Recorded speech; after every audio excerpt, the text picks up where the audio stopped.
Hello friends, இந்த வீடியோவில் Git version control அப்படின்னு என்னென்னு பார்க்கலாம். ஸோ பேசிக்காக வெர்ஷன் கண்ட்ரோலுக்கு யூஸ் பண்ணுற ஒரு டெக்னாலஜி தான் Git. பேசிக்காக இந்த ரெண்டும் என்ன அப்படின்றத பார்க்கலாம். ஸோ ஃபர்ஸ்ட் வந்துட்டு வெர்ஷன் கண்ட்ரோல்னால் பேசிக்காக என்ன? திங்க் நீங்கள் டே 1 அன்னைக்கு ஒரு ஃபைல் கிரியேட் பண்ணுறீங்க, ABCDன்னு வைக்கிறீங்க. ஓகே, டே 2 அதே ஃபைலை வந்துட்டு ஹெலோன்னு மாற்றுறீங்க. ஸோ டே 3 வந்துட்டு ப்ளூன்னு மாற்றுறீங்க.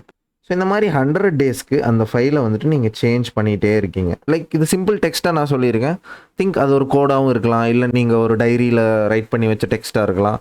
எனி டெக்ஸ்ட் நீங்கள் சேஞ்ச் பண்ணிகிட்டே இருக்கீங்கன்னு வைங்களேன் ஒரே ஃபைலில். ஆப்வியஸ்லி நீங்கள் மல்டிபிள் ஃபைல்ஸ் கிரியேட் பண்ணலாம், பட் திங்க் ஒரு ஃபைலில் நீங்கள் சேஞ்ச் பண்ணிகிட்டே இருக்கீங்கன்னா டக்குன்னு நான் வந்துட்டு 100வது நாள் வந்துட்டு ஃபர்ஸ்ட் நாள் நீ என்ன பண்ண, 10வது நாள் நீ என்ன பண்ண, 20வது நாள் நீ என்ன பண்ணியிருந்த அந்த ஃபைல்லன்னு கேட்டால் உங்களால் ஆன்சர் பண்ண முடியுமா? ஆப்வியஸ்லி முடியாது, நம்ம மறந்துருப்போம். அந்த இடத்துல எந்த கண்ட்ரோலுமே இல்லை, அந்த ஃபைல் அன்கண்ட்ரோல்டாக இருக்குது, நம்ம சேஞ்ச் பண்ணிகிட்டே இருக்கோம். ஸோ கன்சிடர் ஒரு ஹேஷ் டேபிள். ஃபர்ஸ்ட் நாள் நீங்கள் சேஞ்ச் பண்ணதும் உங்களோட ஃபைலை ஒரு காப்பி எடுத்து இந்த ஹேஷ் டேபிளில் போட்டுறீங்க. ஸோ ஃபர்ஸ்ட் 1 2 3 இது ஹேஷ் கோடுன்னு வச்சுக்கோங்க.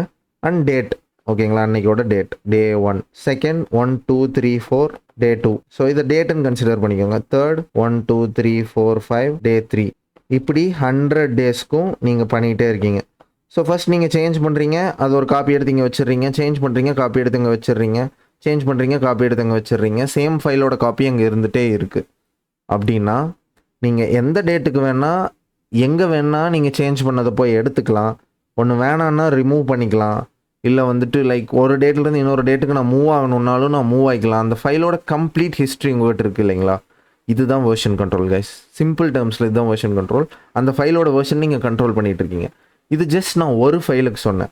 கன்சிடர் நீங்கள் ஒரு ப்ராஜெக்ட் ரன் பண்ணுறீங்க, ஒரு சாஃப்ட்வேர் ப்ராஜெக்ட். ஸோ ஜாவாஸ்கிரிப்ட் ப்ராஜெக்ட்னு வச்சுக்கோங்க. தௌசண்ட்ஸ் ஆஃப் ஃபைல்ஸ் இருக்கும் அதுக்குள்ளே. எனி ஃபைல்ஸ் நீங்கள் வச்சிருக்கலாம். அந்த ஃபைலோட ஒவ்வொரு நாளும் அந்த ஃபைல் சேஞ்ச் ஆகிட்டே இருக்கும், நீங்கள் சேஞ்ச் பண்ணிகிட்டே இருப்பீங்க. அதுக்கெல்லாம் கண்ட்ரோல் இருக்கா?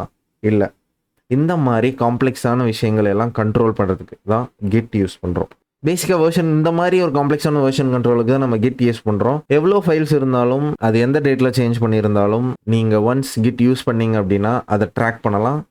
அதை நீங்கள் ஈவன் GitHub, Bitbucket மாதிரி ஆர் GitLab நீங்கள் யூஸ் பண்ணிங்கன்னா அதை வந்துட்டு நீங்கள் புஷ்ஷும் பண்ணலாம். அங்கே வந்துட்டு க்ளவுடில் வச்சுக்கலாம்.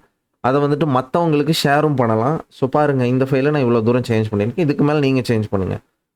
எக்கச்சக்கமான பேர் சேம் ஃபைலை சேஞ்சும் பண்ணலாம். ஸோ சேஞ்ச் பண்ணால் யார் எங்கே சேஞ்ச் பண்ணியிருக்கா அப்படின்ற எல்லாத்தையும் நீங்கள் ட்ராக்கும் பண்ணலாம். கம்ப்ளீட் ஃபைலோட வெர்ஷன் கண்ட்ரோல் உங்கள்கிட்ட இருக்கும். ஈவன் ப்ராஜெக்டாக இருந்தாலும் சரி, whatever it is. இதுதாங்க வெர்ஷன் கண்ட்ரோல். இதுக்கு யூஸ் பண்ணுறது தான் Git. இந்த Git இன்னும் நீங்கள் தெரிஞ்சுக்கணும் அப்படின்னு நீங்கள் நினச்சிங்கன்னா நம்மளோட யூடியூப் சேனலில் வந்துட்டு Gitக்கு பிளேலிஸ்ட் ஸ்டார்ட் பண்ணியிருக்கோம். வீடியோஸ் போயிட்டுருக்கு. Thank you guys. Bye by.